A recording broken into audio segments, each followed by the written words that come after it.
Baik, pada proyek workshop sistem analog kali ini, kita akan membuat sebuah rangkaian hub bridge motor driver yang mampu mengendalikan pergerakan sebuah motor DC. Dan rangkaian ini akan disambungkan dengan PWM generator yang dibuat pada praktikum sebelumnya, yang akan menghasilkan sebuah rangkaian yang mampu mengendalikan arah pergerakan dan kecepatan sebuah motor DC. Hub bridge motor driver adalah sebuah rangkaian yang memanfaatkan transistor NPN dan PNP sebagai switch untuk mengendalikan apakah motor DC beban akan mendapat arus untuk bergerak dan arah arus yang diterimanya. Kutub motor dari masing-masing terhubung ke kolektor dari sebuah transistor NPN dan PNP. Emitter kedua transistor PNP terhubung ke VCC, emitter kedua transistor NPN akan terhubung ke ground. Kemudian tabel kebenaran rangkaian pada slide selanjutnya. Tabel berikut menggunakan gambar di samping sebagai acuan. Bila transistor Q1 dan Q4 aktif, maka motor akan bergerak searah jarum jam karena kutub positif motor terhubung dengan VCC, sementara kutub negatif motor terhubung dengan ground.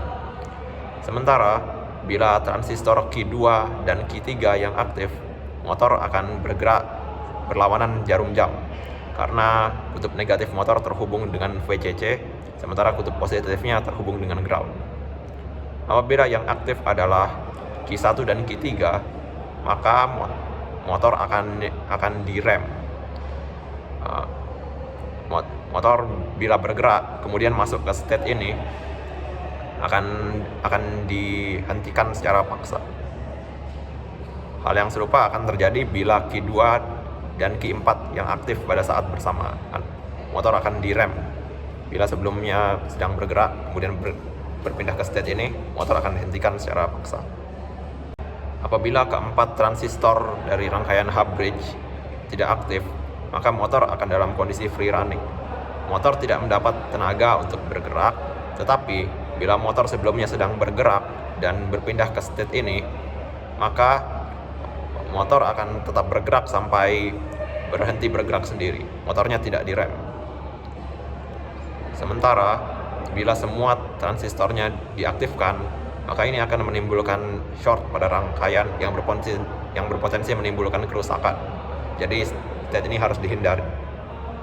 Rangkaian hub bridge yang dibuat oleh kelompok 1 mampu mencapai 4 state. Q1 dan Q4 nyala yang membuat motor berputar searah jarum jam. Q2 dan Q3 nyala yang membuat motor berputar berlawanan jarum jam. Semua transistor mati yang membuat motor dalam kondisi free running, dan semua transistor nyala yang berpotensi merusak rangkaian.